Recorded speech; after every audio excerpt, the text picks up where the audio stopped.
in their bedroom. We called this morning and they haven't been seen since then. I need to get a good statement and figure stuff out. Otherwise, what are the details? Have they been gone a long time? 0800. For the family, pure exhaustion at this point. I mean, sadness just turns to anger because there's no answers. And I mean, I don't know if we're ever going to get answers. You know, if those kids are not in that bush, then what happened to them? Martel has the same question and wants all resources exhausted. Bring cadaver dogs. They search for anything they can find. I want as much as they can do. Today, It fills me with a lot of hope seeing drones in the sky and seeing people back hard at work. This is absolutely heartbreaking, man. Heartbreaking not just for me and Malaya and the families, but it's heartbreaking for all of Pictou County. Okay, so I've been covering other cases, plenty of other cases, but I can't help still think every day about Lilly and Jack Sullivan. Where could they be? We know there was a big search for them. The search was scaled back, then it resumed. I'm like, what's happening? I'm checking every day for valid updates, anything from the RCMP. But you know, I have to remember cases in Canada where you just don't get much information. I remember Trina Hunt. From the beginning, searching for information about this missing woman and not getting much info. And then 4 years later, charges were laid. Charges were laid against her husband, Ian Hunt. We kind of thought he was shady from the beginning, but, you know, again, I held my tongue. I was like, I'm not going to say much about what I'm feeling until we get more from authorities. Authorities know what they're doing. They have more clues and insider information than us. So since we haven't heard anything, I'm thinking, let's go back to the beginning. I believe this is what detectives do when it's a cold case. I am not saying that Jack and Lily's case would be a cold case. Authorities might not believe it's a cold case. They're still investigating. Again, they know a lot more than we know. But I went back to the beginning, and for me, that involved those first few critical hours of May 2nd. You know, early that morning, what was the first thing I heard on the dispatch audio? Vickers, go ahead here. Foster here. Just speaking with Glenn, are you able to authorize and start getting some search teams going to the Gairloch locations while we try and locate a GSAR commander? Up on 601. And I caught a few more things that previously I had kind of glossed over or even kind of totally missed. In this case, if you're not familiar, there is 6-year-old Lilly Sullivan. She's missing along with her brother, 4-year-old Jack Sullivan. They've been missing reportedly since May 2nd. Police received a 911 call from their mom saying that this young boy and this young girl had just wandered away from their home. It's a road in Canada in Nova Scotia called Gairloch Road. It's a lot of greenery, country, treacherous land out there. The nearest neighbor is definitely not just 100 feet away. I went back to the basics and, you know, pulled down all that audio, raw audio from May 2nd again. I'd read that call through SRCC there to get the helo headed that way. Yeah, we just gave him the corrections. That's 1407 Gairloch Road in Lansdowne. Copy that. I pulled down, downloaded all that raw audio again, and I was surprised that the first mention of anything about this missing case was at 10:44 a.m. on May 2nd. Specifically, I was looking for all the instances of when 8 a.m. was mentioned. And surprisingly, I heard it mentioned once again twice. I started thinking about the context in which the 8 a.m. or 8 o'clock times were said. I feel like the first seeds of doubt were planted really early on in the minds of some up there who maybe just did not believe this story of this mom and stepdad, or maybe they just had a gut feeling like investigators or searchers often do. In their bedroom. We called this morning and they haven't been seen since then. I need to get a good statement and figure stuff out. I did catch a video recently of Daniel Martel, and for the first time I heard him say Malaya's name. Malaya, that's how he pronounces it. I'm going to listen again. It fills me with a lot of hope seeing drones in the sky and seeing people back hard at work. This is absolutely heartbreaking, man. Heartbreaking, not just for me and Malaya. So I was glad to hear Daniel say Malaya's name. So now we know how to pronounce her name. Daniel was saying how he felt about the search resuming. He said, it fills me with a lot of hope, seeing drones in the sky and seeing people back hard at work. This is absolutely heartbreaking, man. Heartbreaking, not just for me and Malaya and the families, but it's heartbreaking for all of Pictou County. He's commenting on how everyone is just latched on to Jack and Lilly, and we're just wondering all these days later, where could they be? But in listening to this dispatch again, slower, and I'll put it all at the end, the first few hours so you can hear it for yourself, I left a little bit more of the audio in this time. Previously, when I was pulling down all those files, I was looking for exact mentions of anything interesting about the children or, the search or the home or the stepdad or the mom. This time I left a little bit more in so you can hear more of it, the search. Just how diligently those searchers searched. I mean, they had drones up pretty quickly. They had helicopters up. They were avoiding each other. They were doing a water search that first day. Some stuff I didn't really recognize. But I did notice those first seeds of doubt about the situation of Jack and Lilly in Nova Scotia seemed to come about only 1 hour after we heard the first words on the dispatch audio attributed to the two missing children. So the first mention was at 10:44 a.m.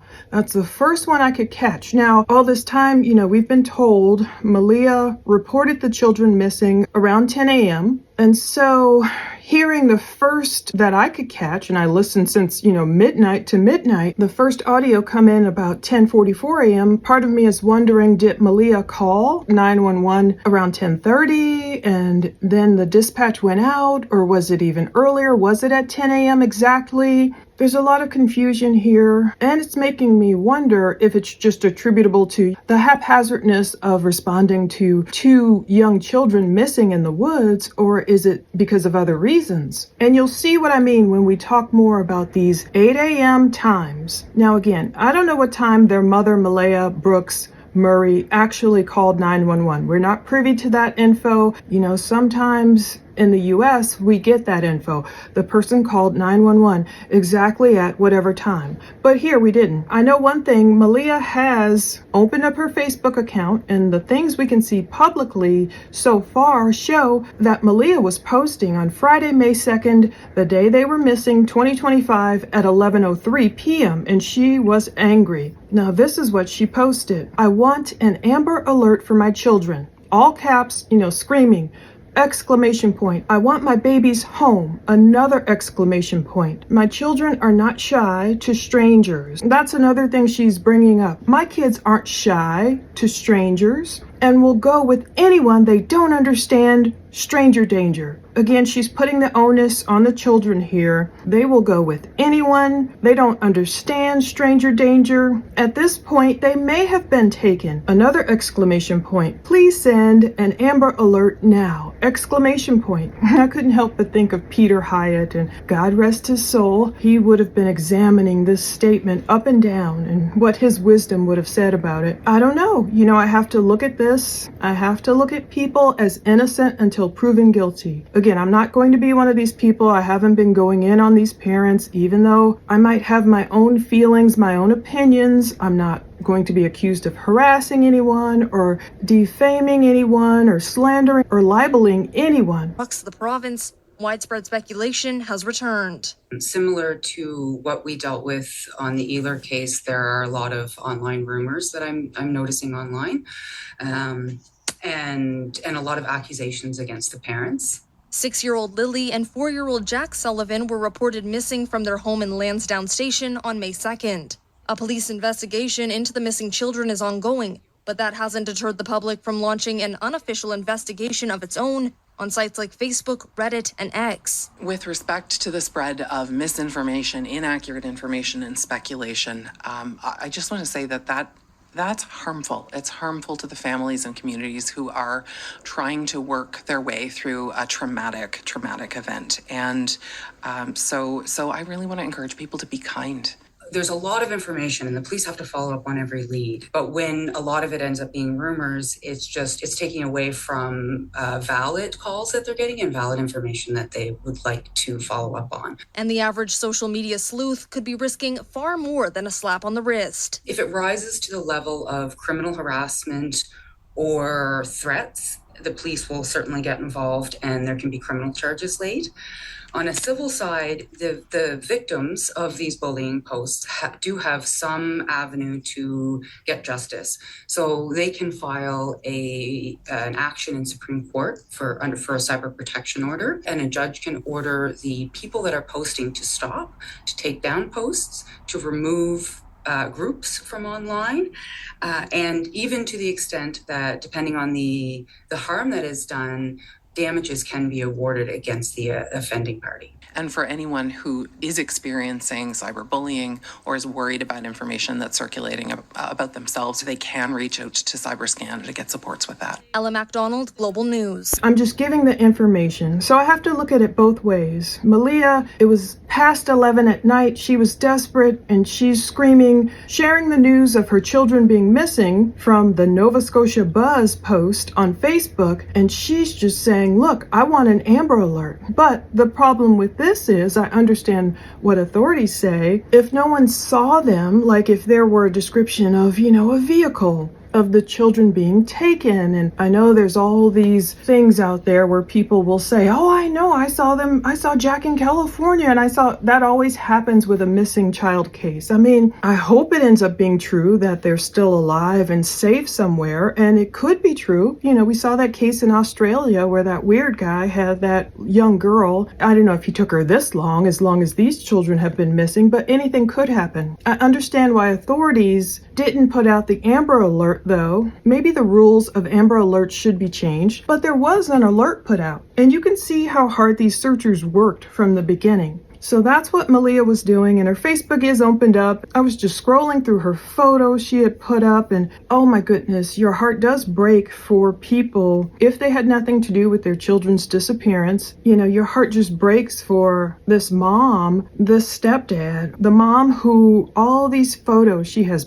birthday party photos. I mean, it looks really loving. 2 little sweeties, and she just has hearts. From what I hear from rumor buzz, she made this public again and removed all the photos of Daniel. So her and Daniel had this big split May 3rd, Saturday. We don't know the details. We don't know exactly what happened, but the photos she has on here of her children, they do just seem like a really loving mom. And I'm glad she made it public again, because people can get familiar with her children's faces, and if they do see them out somewhere, like the parents have insisted, even though police see no evidence of an abduction, the parents insist it's a possibility. Back to the dispatch audio from that first morning. Sometime after 11:53 a.m., it was only an hour after they first responded, there were obvious questions from those on the ground about this case. Almost like if you read between the lines, what's the real story? Someone named Corporal McGinnis or Sergeant McKinnon, I don't know.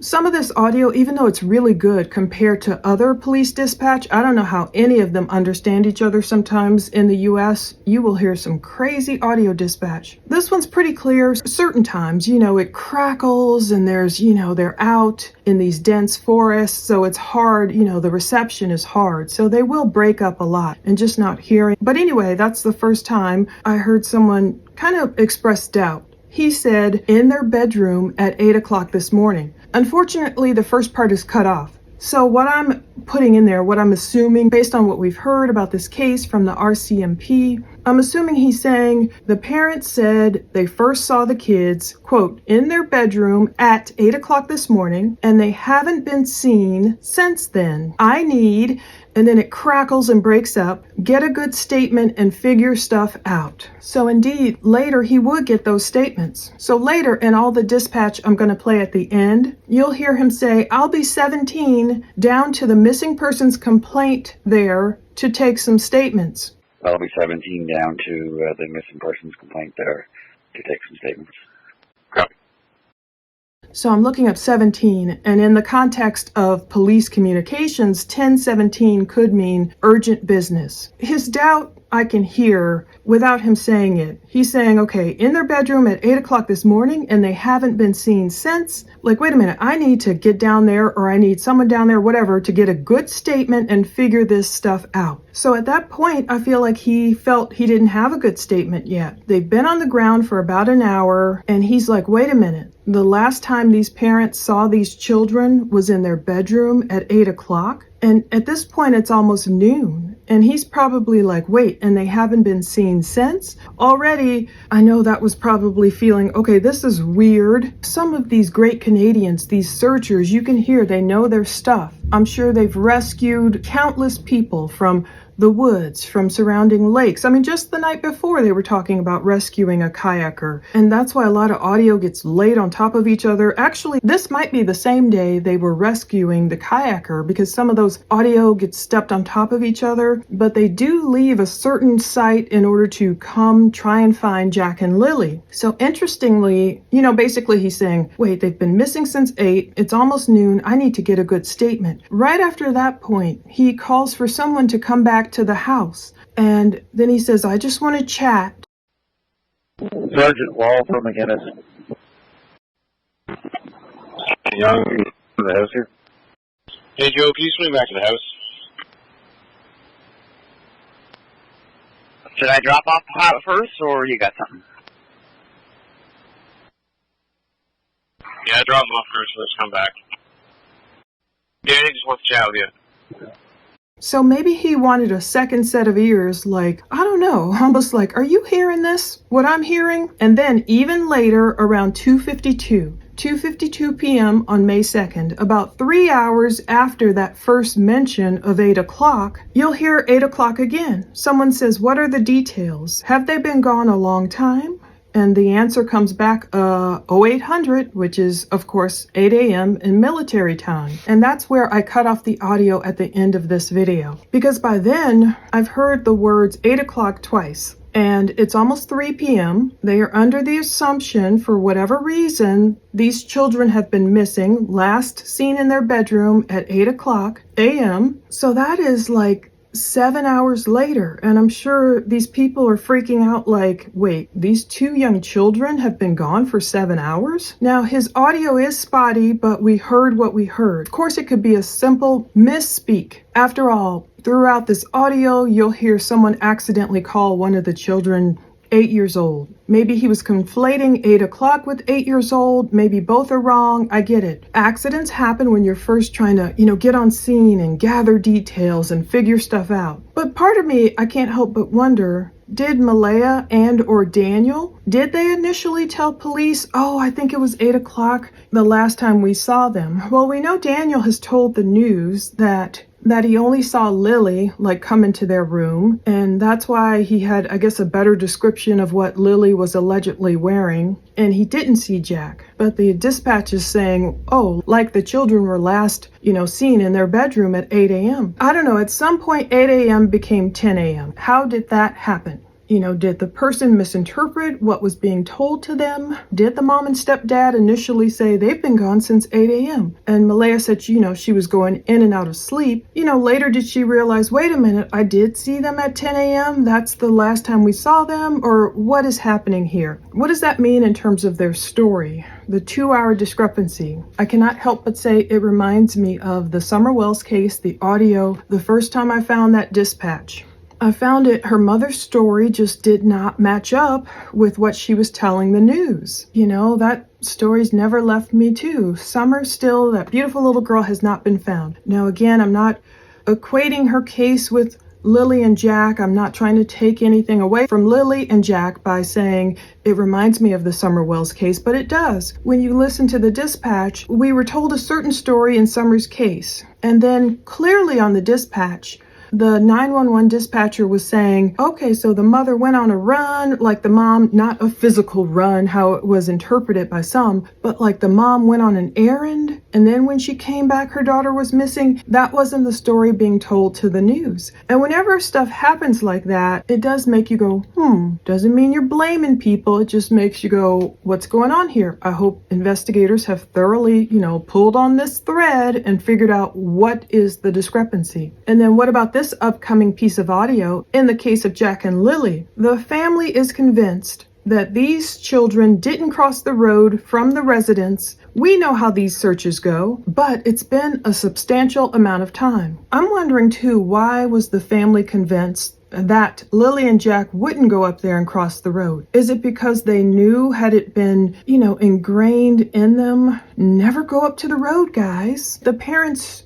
have no idea where the children went. They are convinced they opened that sliding glass door. They didn't hear it. The door closed behind the children. The children astutely closed that door behind them. Malaya said the kids were playing outside. I don't know how she knew that. We don't have the details of how she knew that. But then if they were outside and they're convinced they wandered off into the woods, why is the family convinced the children wouldn't cross the road if you have no idea where they are? And children, as they get older, they might get bolder. So I don't know, it's so many questions. But again, I'm not going to say anything because I don't want to be accused of, social media harassment. Of course, we can speculate. I'm not harassing anyone. Daniel recently spoke to the Global News, and he was grateful that the efforts had resumed this past weekend for all the authorities, the volunteers searching for Lilly and Jack. And he said, I don't know if they're out there in the woods. I mean, searchers are doing everything they can.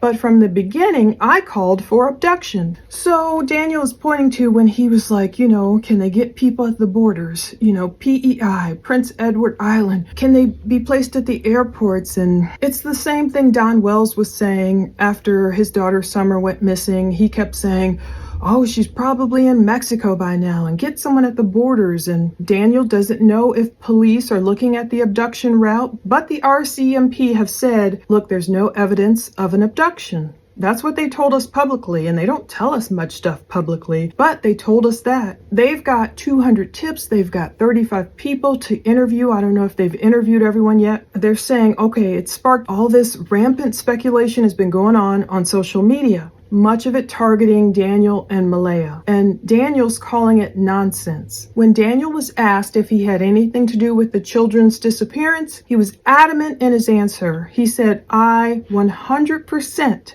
did not, and I will hold that to my last day on this planet. It's kind of like fatal talk. It reminds me of when he said, I'll keep searching for these children for the rest of my life. I don't know. I'm going to let you listen to all the rest of these dispatch little snippets. I still took out a lot of dead spaces, the silent air. I left in some stuff where it's like, even though it's logistics, I wanted to leave it in to see, to show you just how much these searchers were really on top of it. Immediately, they were like asking for Alma. Is it Alma? They were asking for the Alma Fire Department, anything, drones we can get, getting people off of other searches. So they were responding. They were getting the search teams going. There's crosstalk. There was an 84-year-old man trapped in a barn, and so they were just getting all their resources together. But the minute I believe they heard, look, 2 young children wandered in the woods, they were on top of it. And so you'll hear the Garlock Road being announced. You'll hear ground search and rescue coming together. The command center, they're talking about command centers. And at one point they're like, wait, is this for the children? And someone's like, oh, this is for the missing kayaker. So they had a lot going on at once. And their cell phone reception was really spotty. Some people hadn't been out to that house or in that area, so they had to know where they were going. They're trying to get photos of the children. They were getting a media release out, and they're like, let's go to the dirt road past the address. And they were calling the house the last point known. Basically, that's the last place they were known to be seen, Jack and Lilly. They were checking Lansdowne Lake right away with drones. He tried, he couldn't. It turns out the lake was too far for him to fly his drone initially, this one guy. So he stayed close to Garlock Road instead, and they started finding stuff. The helicopter was up searching the heavily wooded area behind the residence. Obviously didn't see anything. They found some onion bag. They were like, is this what the children played with? They were working with a 6 kilometer, based on the profile of children, I guess, 6 kilometer search area. And then they ended up expanding that. I was wondering, how far could people get? Initially, remember they were saying, just make sure mom stays close to the house there in case they happen to sneak up and get back into the house. That was like, the best thinking, positive thinking. In other cases, I'm sure they've probably had where,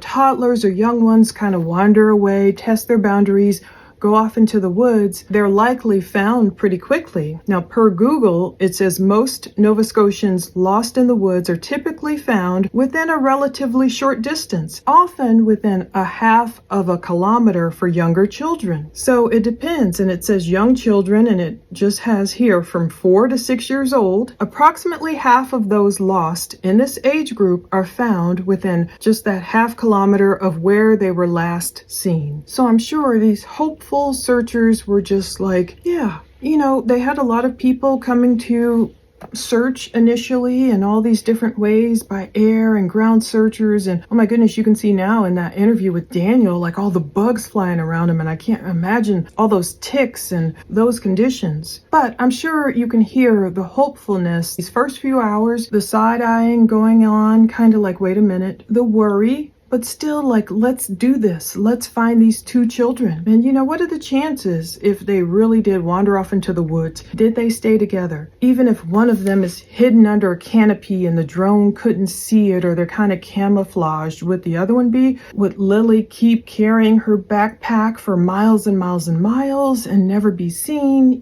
These brightly colored pink clothing and their boots, and I don't know, it's sad. I just don't see it. But once again, I can't really get into it. This platform, you have to have a responsibility, and in real life, you have to have a responsibility. But a lot of us know we see something weird is going on with this case. A lot of people aren't believing it's 2 kids that wandered off into the woods. We're grateful searchers and authorities have done so much work to find them, and I really hope they get some tip to find them. And the other weirdness is, the separateness of Daniel and Malaya. Malaya, removing all her photos of him and keeping her photos of the children. They're beautiful. Daniel even liked some of those. Like, I can see him loving some of the photos or liking some of the photos. I was just going through, and I hope it doesn't take 4 years to resolve this thing like Trina Hunt's case. The Canadian authorities tend to be quiet until they're ready to just move in, make an arrest, lay some charges. Will that happen in this case? Maybe.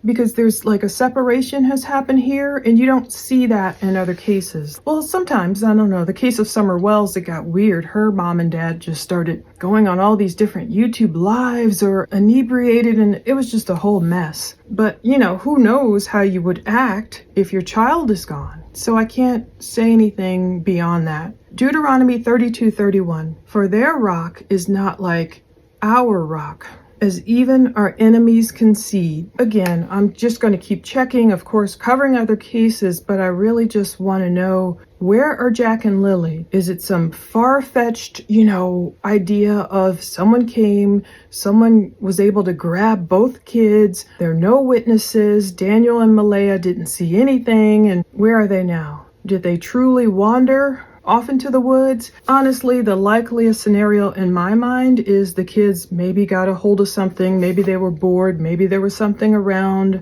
they shouldn't have imbibed or whatever, maybe it harmed one or both of them, and then maybe they were disposed of. To me, that's a more likely scenario, but that doesn't mean that's what happened. Stranger things have happened. They might have wandered off into the woods, but I do wonder what's the discrepancy with, wait, they've been missing since 8 a.m.? Did Daniel or Malaya really tell the authorities 8 a.m.? Were the authorities mistaken? Or were they really missing since 8 a.m. and then 911 not called until 2 hours later or even later, 10-something a.m.? And then did the story change, or was it just a miscommunication? I don't know. Keep listening to all the rest of this dispatch as we keep just waiting for valid updates from police. And I'm sure they're getting tons of tips. And there's nothing wrong with people like really calling in great tips if they're truly great tips. I mean, we see these children's faces, we've heard their descriptions, and so if someone really has seen them,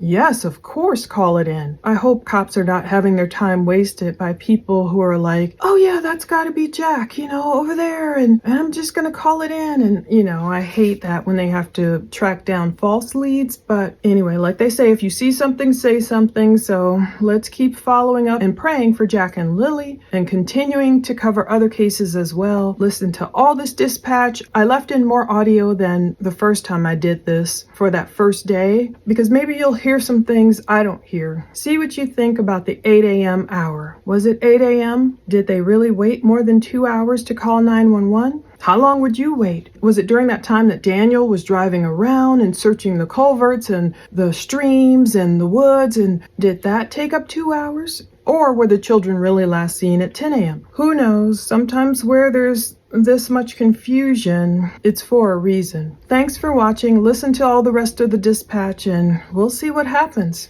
Take care. Vickers, go ahead here.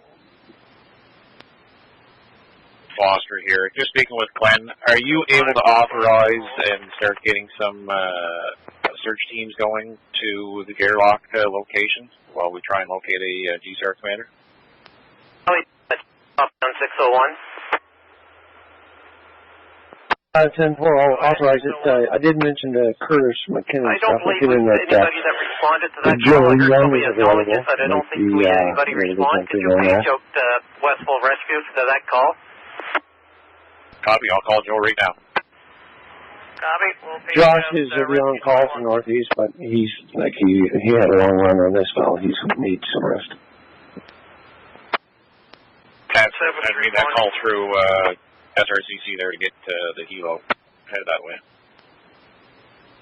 Yeah, we just gave him the directions. That's 1407 Gairloch Road in Lansdowne. Copy that. Okay, you go through City and Station 21, Rescue 21. pilot in a spotter for Sarah will be 583 making a way there. Control 4 from Aviation Hangar on Kelly 5. Go ahead for portable. I'm looking for Helicopter Patrol 4. Helicopter Patrol 4. Yeah, Ruben, this is Patrol 4 portable. Go ahead. Did you take TAC? Are you able to give me a call on the phone here? No service on the ground here. We just got a new tasking over by New Glasgow, and we were just at the search command here, so we got a new tasking well, if that's what you're referring to. Yeah, you bet. I just got the same request here through the risk manager. I've got a location for you if you needed it, or if you got everything you need, I'll just stand by and you go ahead. Yeah, no, we got everything we need. I've got 2 Casera folks with me. We're just getting a drive back to the chopper now, and then we're gonna relocate over to that new search location. Okay, very good. Thank you. I'll leave you to it. Give me a call if you need anything. Hangar clear. Yep, thanks. We're going to switch over to aviation once, so we'll give you a chat over there. Roger. Thank you. Hangar clear.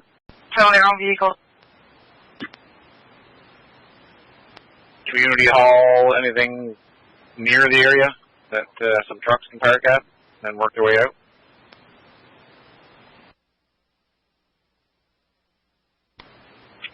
Sorry, it's very rural. I don't think there's any community halls nearby. We're not super familiar with the area. We don't come out here a whole lot, but we'll have a look.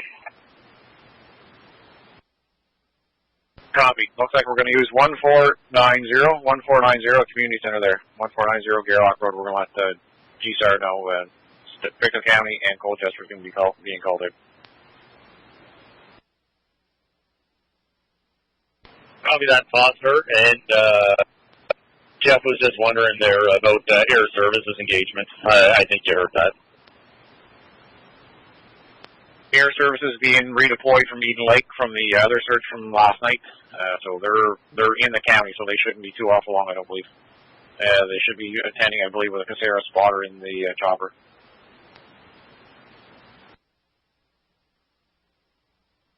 Copy that. Charlie, one, go ahead. Just wondering what they're set up with the search command today. Is that the scene on McLaren Road? Copy that. Center is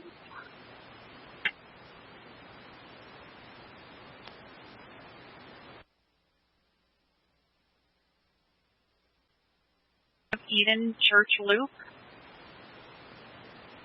Yeah, see, that's where ours is. I'm just wondering where the ground search one is. Over there for the children? 601. You copy that, 221. Missing kayaker. Agreed. 10-4, it would be Garden of Eden Church Loop is where the command center is.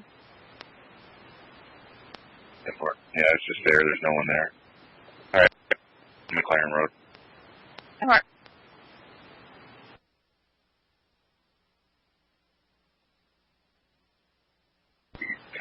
SRCC, this is Casero 2. Portable 1 probably has very limited radio.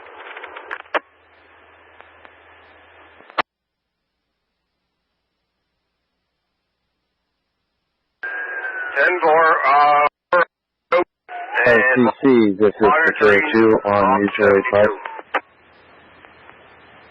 Casero 2, go ahead. Of that, it'll be your first driveway on the right after going by the Casero 2 is leaving that Eden loop to hit over where the ground search manned vehicle is over. There is only got the vehicles there for the vote team on McFarland, so we're heading over there at this time. The only thing here on Eden Loop is the RCMP IC trailer.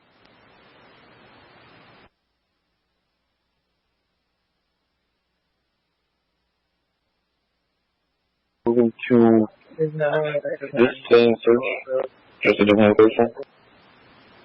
From I'm heading down to the end of McFarland lane there. That should be Station 6. Copy, thank you. Go ahead, Station 6. Yeah. So, we're just going to DNR Hilo pilot in Eden Lake. We don't need rescue anymore. Go ahead, Patrol 4, portable. Stand down, Rescue 21. Patrol 4 will be operating on Mutual Aid 6. Mutual Aid 6 there when you get a chance. Okay, copy that, Mutual Aid 6. JRCC. Are you monitoring Mutual Aid 5 at this time? Patrol 4 from Risk Manager. You want me to let your comms know? Sure, they're monitoring Mutual Aid 5. I'll give them a shout out Mutual Aid 5 airborne here in about 5 or 10 minutes and let them know I'll be switching over to 6. Do that, thank you. GL3, copy here on Mutual Aid 6. Sure. We're off on 6. Joe, 51 Kilo 6, I'm on 6. I'm 4 minutes out. I'm just at 8:17. Kilo 9, second dog, leaving HRM now, also on 6. What? Risk Manager, are you monitoring? Go ahead, Serge. We could probably reach out to, if DNR is going to be a bit delayed, Alma Fire has an RPAS team. They've got 4 members that usually attend, so we could probably reach out to them as well, see if they're available to assist in case we're stuck for resource. Constable Mugford, are you on scene there with an airbus? Yeah, Joe, I diverted Constable Mugford. Make a suggestion. Casera has their own RPAS units. I think there's one in Truro that has the pilot, the observer, and they hook up a computer to run AI for grid searches in like specific colors. Consider that. Yep.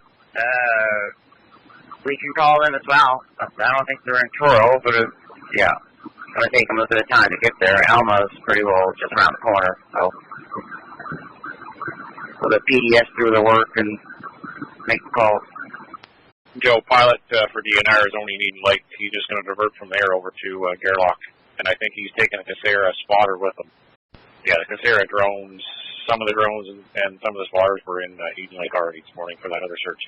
Can we get an ETA there? Sorry if you said earlier. Copy. Members on Gerlach Road there, Bravo 3, I'm coming in there. I'll be there in a few minutes. Members at Eden Lake there. Is there any Casera drone operators down there? This is Casera 2. Copy. You're the only one down at Eden Lake? That is correct. My partner is on the DNR chopper at this time with another spotter. Copy that. Take that for it. Thanks. It's Adrian here. Something I can help you with? I'm just leaving the scene here in Garrett to go back to command post. I believe Ted Mugford's already up in the air there. They were just looking for if Casera had any more operators, but if they're going up as spotters, that's great. Just going to run back to command post and see if I can get a taxi. Copy that. SRCC, it's Helicopter Patrol 4. Go ahead, Patrol 4. Patrol 4 is working Eden Lake, and we got 3 on board, and just under 2.5 hours on the fuel, and we're heading over to Lansdowne Station. It's south of New Glasgow, and we're going to switch over to Mutual Aid 6, once airborne. Patrol 4, where were you going, sorry? Lansdowne Station, just southwest of New Glasgow. For ETA, sorry? We're going to about 10 minutes. Perfect, thank you. I'll meet you over on Mutual Aid 6. And SRCC Patrol 4 checking in on Mutual Aid 6. 10-4, Patrol 4. Thank you, Patrol 4. SRCC clear. C Charlie 1355, are you 23 there on McLaren Road? 355 still there. Go ahead. Just for your information, I'm the on-call collision analyst for the North. Cell phone reception is non-existent here. If a fatal or serious injury comes in, you'll have to reach me on the radio. Yeah, I'll let everybody know. Thank you, man. Constable Mason, Wristbander.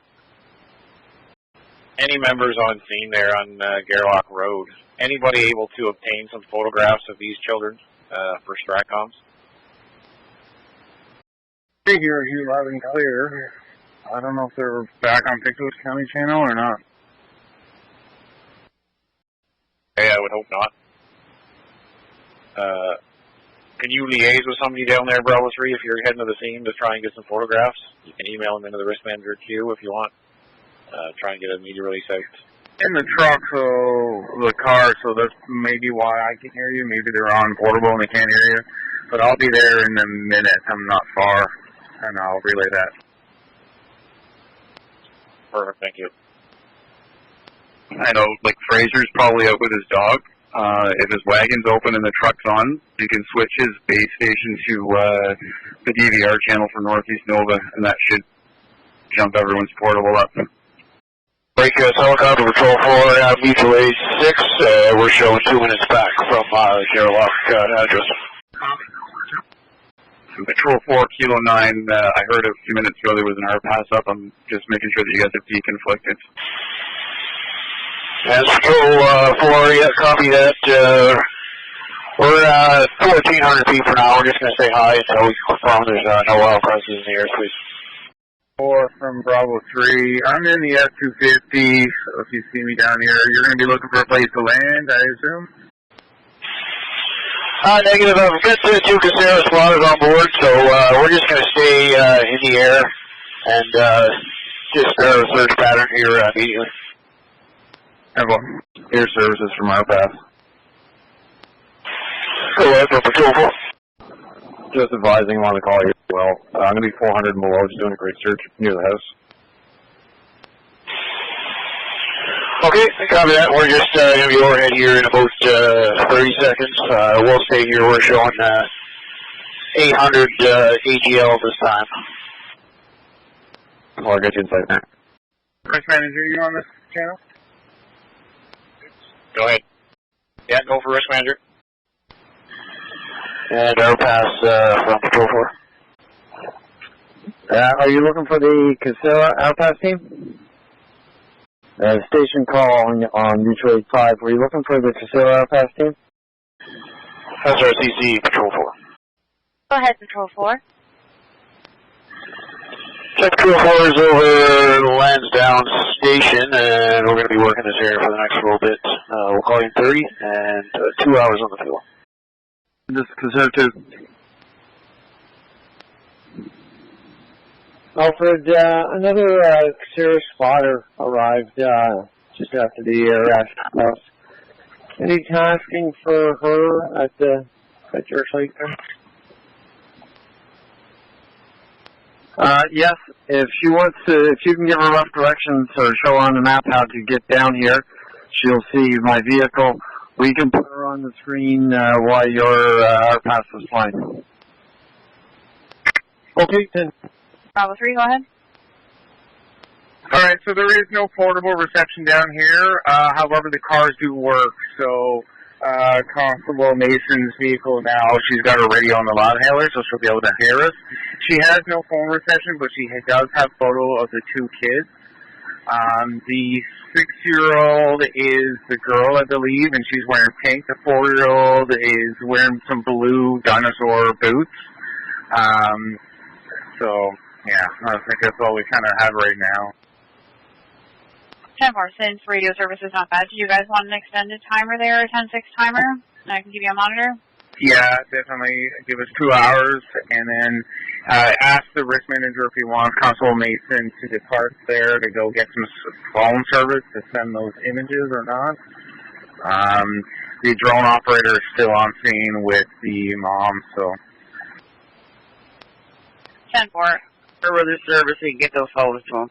Sorry, you want her to go get service to send the photos? Yes. 10-4. Sergeant Young. Go somewhere and get service and get those photos sent off. Constable Mason, you copy? Just to confirm, both Kilo dogs on scene there? If y'all can hear me there, are you guys on scene? Kilo 6 is on scene, and Kilo 9, Patrol 17. 10-4, thank you. RPAS from Patrol 4. Good. Yeah, are you still in the air? Yeah, 10-4. Okay, are we okay to drop down on the, looks like the east side of the road there? There's a gully system there. We just want to get down. I have physical passes there. Or are you doing orbits and crossing the road as well?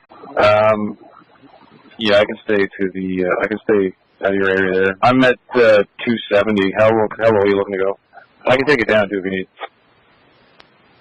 No, just for deconfliction, I'll just stay on the east side of the road if you're going to stay on the west side of the road and work the backyards and over top of the residence. If you're not going to cross the road, we'll just drop down. There's a gully on the east side. We want to just kind of cruise the forest there. Yeah, we can do that. Okay, we'll stay on the east side for now, and we'll keep you advised when we switch back over. Copy that.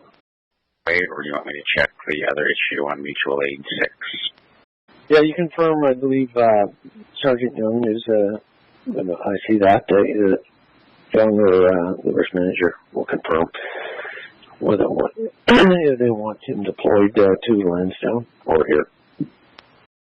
Yep, I spoke with the risk manager. He checked with you two, so I'll check with Sergeant Young, and that'll be the priority then. Well, Sergeant Young from Staff Sergeant Rose. Yeah, Sergeant Young, risk manager check if you needed the drone that we just had freed up here in Colchester. Would you like him to come your way? Back in the car there. No service. Go again? Just speaking of the risk manager, just confirming if you need the drone that we just freed up here in Colchester. We can send it to your way if you wish. It's thermal. Yeah, that'd be great. A lot of area to cover. We're out in the sticks here. You're very familiar. Copy. Constable Tenapple. I'll tell him to report to you. Thanks. The risk manager is still monitoring there? Go. Yeah, there's a dirt road just up past the address, the last point known. We can put vehicles on this dirt road. There's lots of big driveways and stuff. They're fine. If there's any other calls for you for updates, that'll be our staging area, whatever road this is. 8-4. Looks like the Matheson West Road. I'm guessing that's the one you're referring to. Yeah, 10-4, I'm on it now. So, yeah, this is perfect. You're Alpha 3, go ahead. 355, I'm going to request field communications unit to be sent out here to the 4 comms if this gets extended for a long period of time. 10-4. Member is here on Garlock Road. We just got a 911 call. Can I go ahead with the details? Yeah, go ahead. So we had a call via 911 from a Karen Ponacao.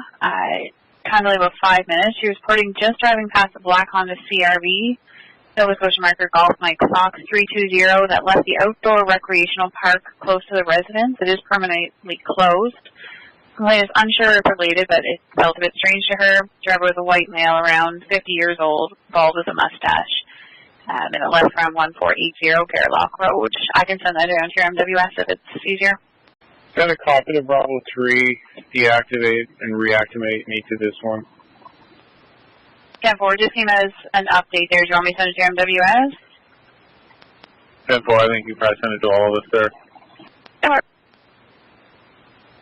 What was that address? Looks like the address is 1480 Garlock Road. Yeah, Dan, I'm not sure. You know, there's certainly a possibility this one will roll into tomorrow. And I think Josh Weiss is, on call. So, I wouldn't necessarily cancel any big plans that you have. So, optimistic. Maybe both the files that we have right now will get wrapped up. Copy that. Yeah, I'm just trying to figure out if I should cancel my plans or not. But yeah, just keep me posted and keep it in mind. We'll do. Negative at the moment here. We're just overhead the park and just still on the search pattern here. But we were just curious to know if you wanted us to kind of get eyes on that vehicle right away.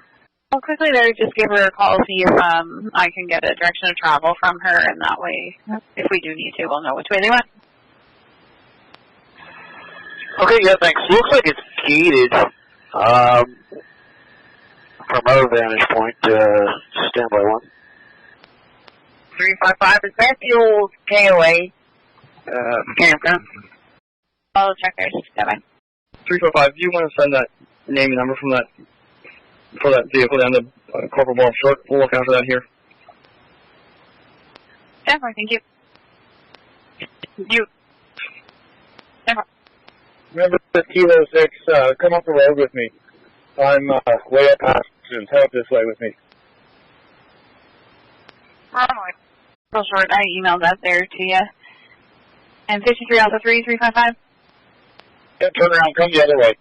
I'm up here up this road. Just right here. Thank you up there. So she'll be contacted. The PSFB truck is requested for comms issues. Will be sent to the staging area.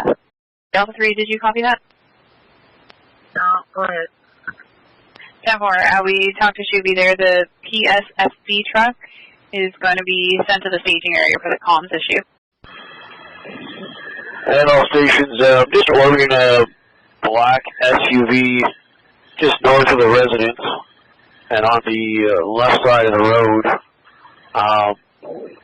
Does not appear to be a CRV, but it is a black SUV. If anybody wants to come up and have a look at that, just under the helicopter here now, if you guys have visual on me. Bravo 3 drove by that on my way in. That's a Kia Sportage, Delta Papa Uniform 468. I didn't run it, but there was nobody in it. I'm right here. I'll check it. Yeah, we copy that. There are looks like two individuals walking down towards the lake ahead of the vehicle. And there's a cabin at the end of the lake. The vehicle comes back to a Gregory Giffen from 805, go ahead. Our pass from Patrol 4. Good. Yeah, we okay to cross the highway here and work the wooded area behind the residence? 10-4, I'm actually coming out for battery swap right now. Okay, cover it. Just let us know when you want to come back airborne. SRCC Patrol 4. Go ahead, Patrol 4. So far, still working Lansdowne Station area, office normal, and 1 hour, 30 minutes on the fuel, and we'll call you 30. 4, SRCC clear. Thank you. Go for it. Just advising everyone on the talk group, public safety field communications are en route to that search you have there, and our ETA is about 1:05 p.m. 1305. 355 copies. Thanks, 355. Numbers there in Garlock Road. If you can copy this there, Corporal Short contacted that complainant from that suspicious vehicle call, and everything was done for. Nothing suspicious about it. 4 copies. Yeah. Just make sure Mom stays close to the house there in case they happen to sneak out and get back into the house. Search man, this is Colchester. Thank you. Over. Alright.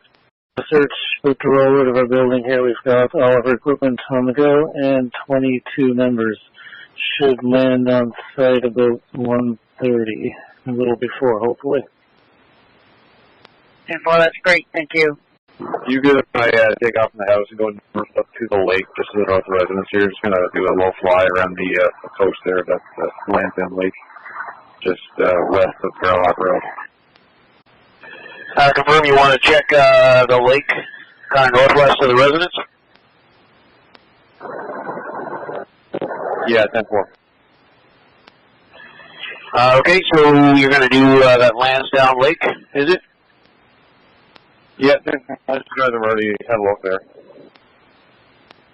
Okay, copy that. Yeah, let me know when you launch, and we're just going to keep working this heavily wooded area just behind the residence.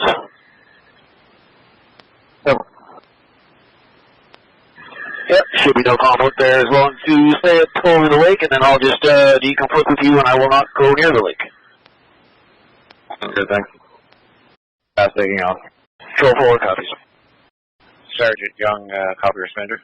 Sergeant Young, do you have any cell reception there? I see your command on MA6, copy SRCC. 4 from our pass. Go ahead, 4. Yeah, like there, I'm going to take you, so I'm going to turn this area just to advise. I'll be out of your hair here in a second. Sorry, say again, you were broken up there.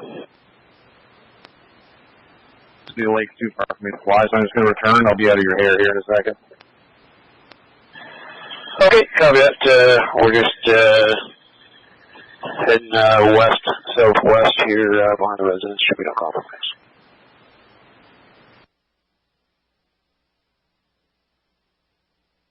Copy that. I'll just remain east of you right now and stay kind of relatively close, tight radius of the house here.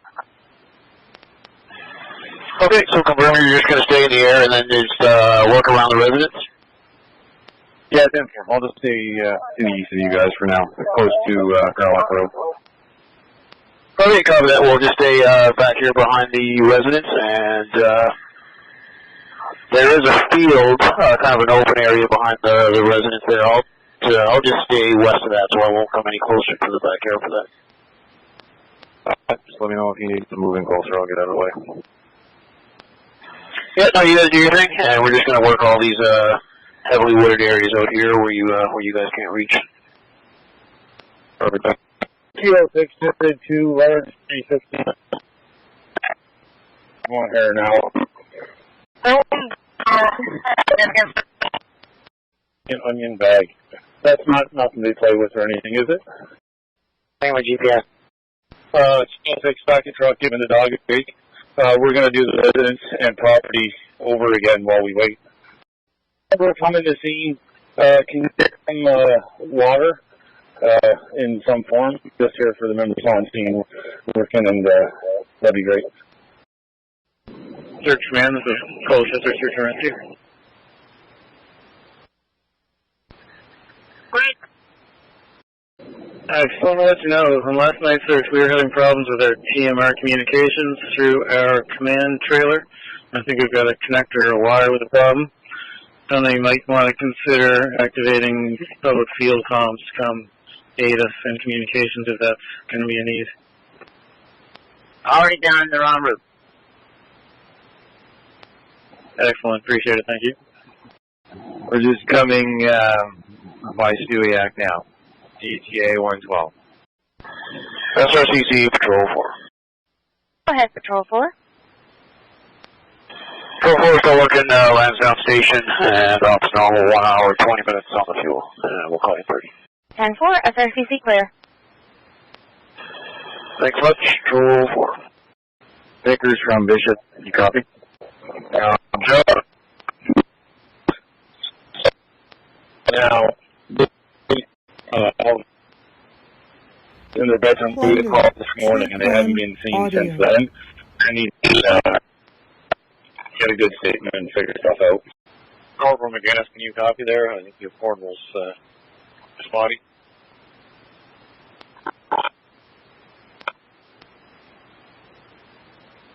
Was that you I heard on here that was going to do a search of the residence again? Yeah, that's what he was saying. They were going to do the property and the residence again. Copy that. Property and the residence again. Copy, and just for everyone's awareness, based on the profile, the children could have traveled at least 6 kilometers. So keep that in mind. Sergeant Young, for your awareness there, media release has been put out and a non-intrusive alert has been sent out to Victor County. Perfect, thank you. That's campground, not the KOA. It's across the road, and the people down there are aware. Keep an eye out. There's also a trail cam that was found on that road from the staging area.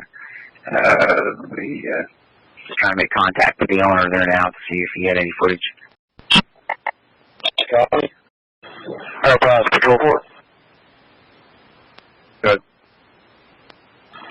Yeah, just want to confirm this distance is okay for us? Yeah, 10-4. I'm still to the north of Garlock Road. Just kind of doing a grid there. Okay, copy that. And yeah, just confirm we're not going to come any closer from the west where those open fields are behind the residence. We're not going to work that area at all. We'll leave that to you. Copy that thing. Sergeant Joe Young, you on this here? You want to confirm you're aware you got another RPAS operator heading your way from Bible Hill? And you guys are located at 1407 Garlock Road? 10-4. Copy, thank you. Sergeant Young, first manager. I've been in and out here, so not sure if I missed this. Or did you guys want EHS out there in the area? Yeah, 10-4. Yep, so if we can get them. Copy, we'll make that request. Thank you. We're just clearing a cabin, one house to the right of the property when you're looking at it. I'm not sure the actual direction. Members are just clearing it now. Door was open, closed, but unlocked. Just clearing it. Copy. 9355, still 17? 17, 6K out, mark me 23, max timer, no need for checks. What's the civic for the command post? Yeah, the intersection close to Garlock Road and Madison West Road, just up, there should be some vehicles there now.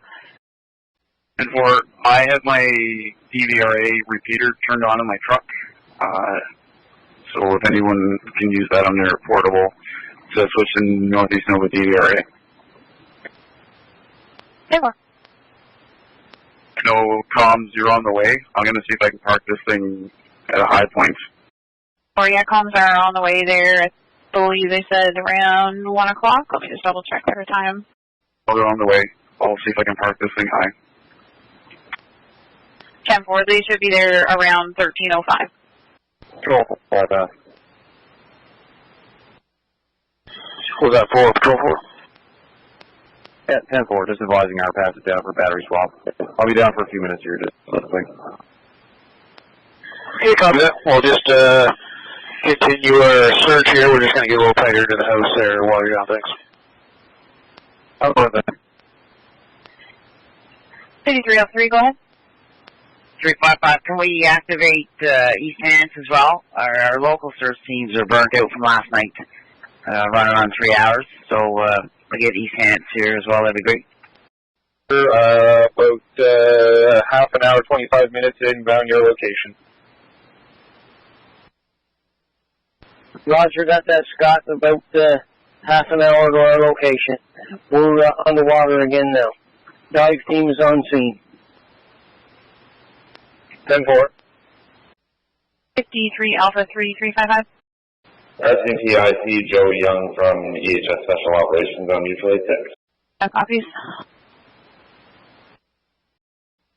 Sergeant Young from EHS Special Operations on Mutual Aid 6. Sorry, go ahead. Yeah, Joe, with Sean and Nathan, we just got past of that incident Lansdowne. We're responding. We are coming from Antigonish, so we got a probably 45-minute ETA. Okay.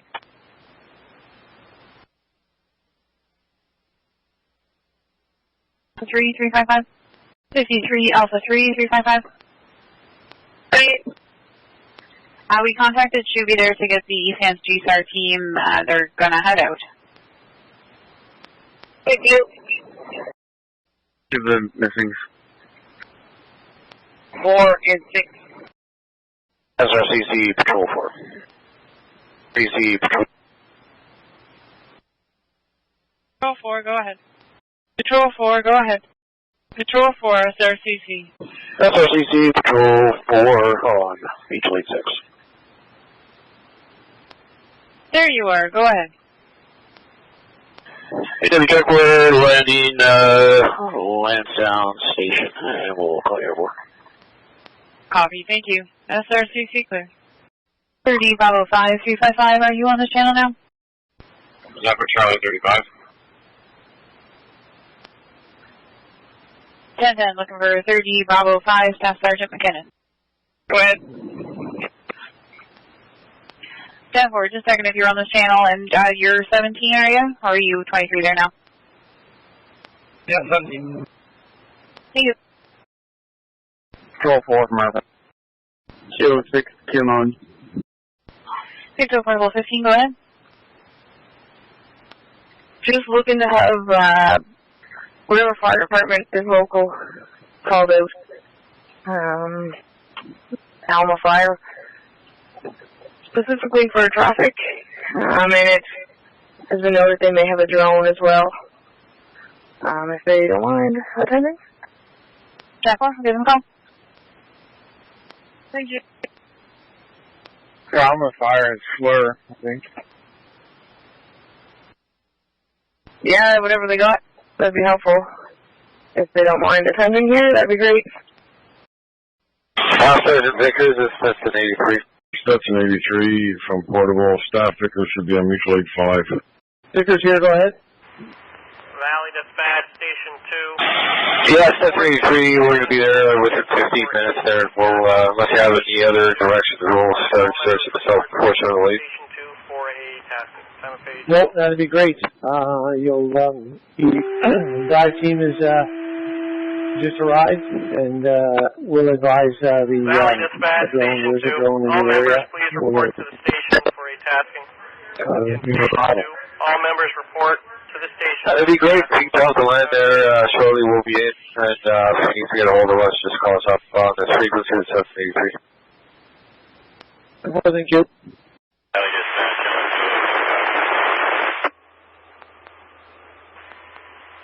Copy that. All members asked to report to the station. You'll get more details upon arrival. Dispatch, copy 204 on the grid. Go ahead, 204. Can you confirm if any other portable answered that page?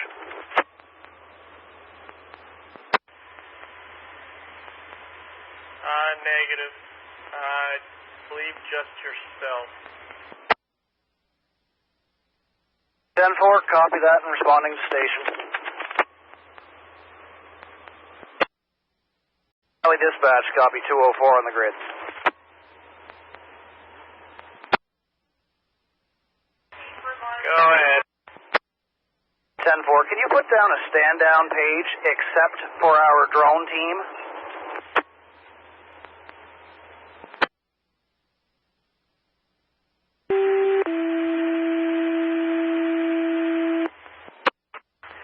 Valley Dispatch 2, you can stand down except for the drone team.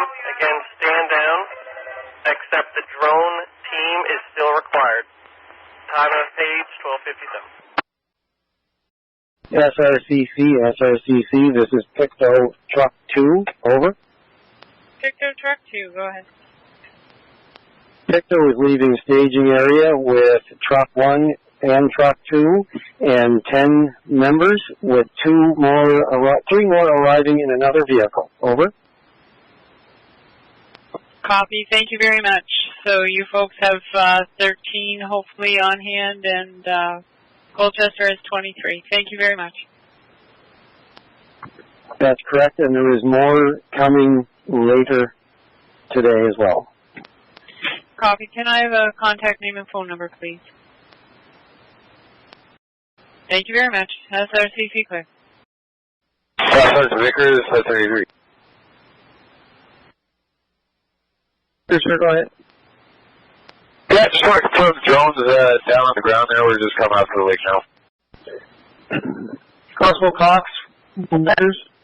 Command 60 Charlie 1, go ahead. Yeah, Stetson 83 there. The chopper's just arriving on site there. Can you put your gear down there? Yeah, stand by there. I'll bring it back. I just put it up. So we're currently at 1,300 feet approaching the north side of the lake there. 740, I guess, above ground. Roger, I'm only at 200 and return to home. 3, 6 Charlie 1, we're on the ground. 10-4, thanks. We'll be dropping down there now. We'll call you when we're out. Search command, copy. Colchester, give it to. Search command, we are approximately 2 minutes out. Any particular place you want us to set up or stage? Just keep rolling to that civic address. There's people on the road will direct you there. Thanks. 1 suburban. Marine 1 may not be able to hear you, Scott. Go ahead. Just looking for the route into where they're at. I think we're on the Sherbrooke Road. Can see the helicopter with what I believe Marine 1 on the far side of the helicopter here. I believe that's our destination. Yeah, just keep going back past the community center and church there, and then you'll come to a small bridge over a river, and there's a road on your left. That is, just let me get the road for you 1 second. Go ahead, Patrol 4. Plunder check 4 is airborne, Lansdowne station, and 3 on board, inbound to McCollum Brook. And we've got about an hour on the fuel, and we'll call you landing in about 10 minutes. McLaren Road. Turn left on Sunnybray. Sorry, turn left on Sunnybray, and then turn left again on McLaren Road. It's a ways down. Oh. Copy, thank you. Murphy from Vickers. 30 Bravo 5, 65 Charlie 35. You guys both on scene. 65 Charlie 35, Constable Tefo. Are you on this channel? Just looking for status. Yeah, you can mark me 2-3 and put me on the max timer, please. 10-4, put you 10-6. What kind of an end time do you want? Put me on a 4-hour start. Constable Mason, McKinnon. Go ahead. Yeah, go for Ronahans, 17 there. He's got to pick up supplies, he's on his way. Awesome, thank you very much. Search command, this is Picto Truck 2, over. Our ETA is 5 minutes, over. Is anybody on scene able to send me a text with photos? Who's looking for the photos? Yeah, stand by there, Bob. The lead there, she got them on her phone. I'll run up and see her there. Picto Search and Rescue calling SRCC. The hate Picto and GSAR is... Picto Search and Rescue has arrived at the site. Thank you. Casera, spotter, Brenda Wellwood from Staff Vickers, RCMP. You copy? I think they landed in McLaren's Brook for fuel, so they maybe out. Joe, we're breaking off one of the Terra spotters from this site here. Thought she might be able to assist or give relief to one of your spotters, Terra spotters there. Did you want her to head your way? Yeah, 10-4. Like I say, they just landed at McCollum's Brook for fuel. Okay. She's going to make her way to, she's got the coordinates, and she's going to depart Eden Lake here and head your way. Right. Young, just let me know to the, yeah. So, alright, so I'm looking for Young. Kara, just wondering when you want me to come down there to the staging area. I can see it. 30 Alpha 3, 30 Bravo 2, 30 Bravo 8, 355. Just updating that 10-6 timer. Constable Broderick, Constable Mullins, Constable Mason, 355. Just want to update your 10-6 there.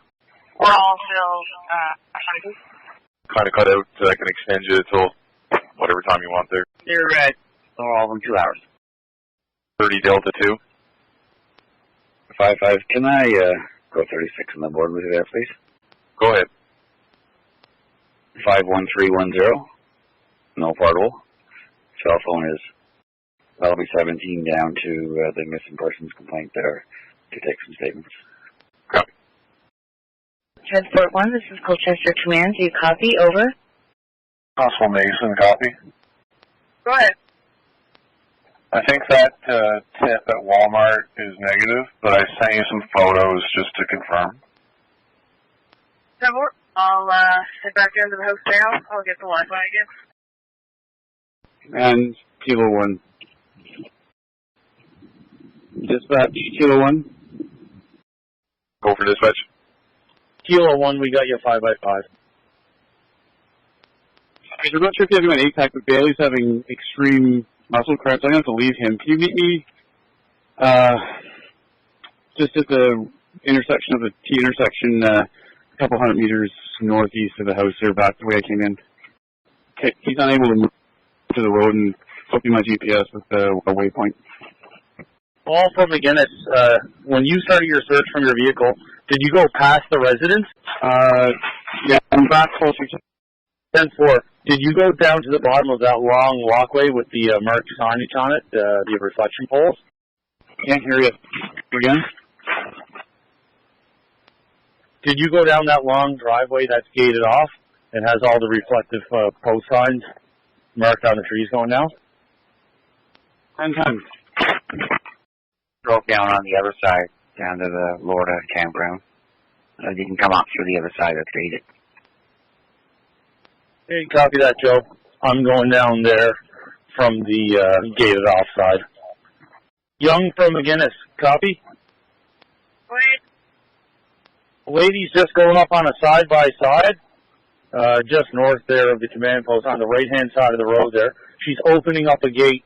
We're walking down the roadway down to her property. When you're done there with Bentley, or can you come down and grab us at the bottom, please? Report. SRCC Patrol 4, mutual aid 6. Patrol 4. Patrol 4 is left on Columbus Brook and 3 on board.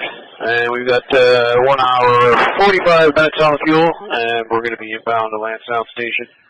And we'll call you land in about just less than 10 minutes. 4, SRCC clear. Patrol 4. Does everybody have the key to the restaurant? Can we get the key? Joe, we're at that location there when you're ready. And fill you in on some stuff down here. There's a building, there's Wi-Fi, and there's power, and a place for the helicopter to land as well. We'll fill you in on that when you get here, if we want to use this area. Sergeant Wall from McGinnis. Young from the house here. Hey, Joe, can you swing back to the house? Should I drop off the pilot first, or you got something? Yeah, drop them off first, let's come back. Yeah, he just wants to chat with you. I have the location, and I have the address, so I'll be on my way very shortly. Okay, I'll wait here at the staging area. Over. Copy that. Out. Control 4 also copies 5x5 on mutually 6. 6 all on route, still can't get hold anyway, but what are we looking for exactly? Do you know what's going on? Yeah, Kilo 6 here. 2 missing children. One wearing pink. I'm not sure what the other one was wearing. Possibly a backpack with them. 4 years old and 8 years old. We are from Gap. Sometimes somebody contact me, go ahead. Global News here. Looking to speak to somebody. Stephanie, are you on Fund APAC there? Maybe I could find you to start. Is that close to a starting point? Young, Stetson 86. Young, Stetson 83, you copy? Yeah, sorry, because I'm not calling off the radio reception on my portable, and I didn't hear you calling in the command. You're in the area, I just saw you. Yeah, so overhead here, just try to get an idea of what we're looking at, where we're looking. So, the family is convinced that these children didn't cross the road from their residence. Of course, we're skeptical that we know how these searches go. But it's been a substantial amount of time. So we're looking at, originally it's a 6 kilometer, but now we're looking further out. Anyway, that's what we've got now. Okay, so over 6 kilometers out, I see that you have 2 locations here. Which location are we talking about starting point? Sergeant Young, copy? Go ahead. Stephanie, so I see two locations where there's a lot of cars. Which of the 2 locations is the starting point for the missing? 1407 Scarlock Road is the last point known as residence. So we've been concentrating on the area behind the residence. So I see 2 locations in north and south. Which one would it be? Break, Station 83 is Control 4. I'm just facing the residence here now. So between, just off my nose, you can see the fire vehicle there with the lights on. That's the residence. Okay, 10-4, yeah, big red truck, we got it. And from there, they're looking out. I guess the 2 would have departed from there. Yeah, that's affirmative. So I'm essentially in the backyard here now, and sounds like they did not cross the road, but that's yet to be determined. And so yeah, we've been just pounding these hills back here. Yeah, right on. And yeah, I'm just going to work this area for the next little bit. Just let me know if you guys want me out of your way, and we're just going to be landing. Once we do, there's looks like an old park there, kind of to the south, kind of southeast there on the other side of the road. That's where I'm going to stage out of. Any specific area you want us looking? We do have Fleur with us, so I thought I'd check in case you have a direction for us. Give me 1 minute. Sergeant Young, Risk Manager. Go ahead. Joe, do you need me to start thinking about relief for you at some point this evening? Yeah, 10-4. And who you'd like me to contact? I just got to jump in here with the search manager. Give me a couple minutes here. Copy. Station calling command, please say again, over. Okay. Station calling Colchester Base, please go ahead, over. Let's do. Yes, you're coming. Stetson, your copy, Sergeant Young. Call it Stetson. Stetson from Sergeant Young. We're looking at searching essentially the waterways north of the residence, up near Matheson West Road and Garlock Road. Waterways, and I'll get back to you with, just right now I'm on the camera, so GPS points or addresses might be best for me to get an idea of what I'm looking at. Yeah, it's Stetson from Patrol 4, if you copy. So Matheson Road is still by 3 o'clock here now, kind of paralleling it. And then Lansdowne Lake is the body of water there to the north as well. Okay, Lansdowne Lake's the one. Yeah, Lansdowne Lake, just north of the residence, and Matheson Road is on my right side here now. I'm just kind of parallel, and it looks like a kind of gravel road there, dirt road. Okay, so for, otherwise, what are the details? Have they been gone a long time? 0800.